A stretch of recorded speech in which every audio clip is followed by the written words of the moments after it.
माझ्या एका चुकीमुळे आज माझे सगळे रूममेट रडले आणि हे दिवस ते कधीच नाही विसरणार. तर झालं आज असं, सगळे रूमचे काम आज माझ्याकडे होते. मी एवढा मूर्ख ना, पहिले अंगाची साफसफाई केली, मग रूमची साफसफाई करायला टिकलो. कौन है ये लोग? कहां से आते हैं? आता तुम्हाला सगळ्याला वाटलं असेल की एवढ्याचे काम संपले. नाही, आता मला पाणी पण आणायचं होतं. पण आता असा विचार करू नका की मी संडास पण धुईल. हा, धुवाता लागते म्हणा, पण अजून दिवस तर आला नाही माझ्या. आणि भाऊ, आज कॉलेजमध्ये असा राडा झाला की काय सांगू. आज दिवसाचं वातावरण पाहून वाटलं नव्हतं पाणी पडेल, पण हडपसरला पोहोचल्या पाणी सुरू. आणि आज कॉलेजमध्ये एवढा खास प्रोग्राम झाला ना, पण एन्जॉयमेंट मध्ये लक्षच नाही राहिलं रेकॉर्ड करायचं.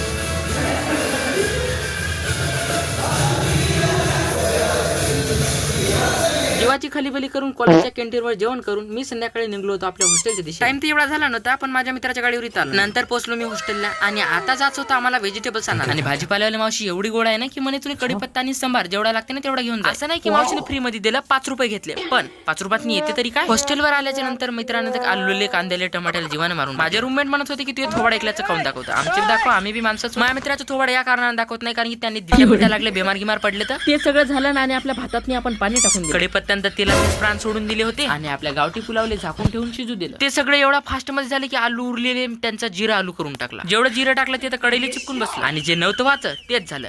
भात एवढा तिखट झाला होता ना की माझ्या मित्राला आजी आजोबा सगळे आठवण आले. मी आपला साधा भोळा माणूस, माझं तर जेवणच नव्हतं झालं. भेटू नंतर मध्ये बाय.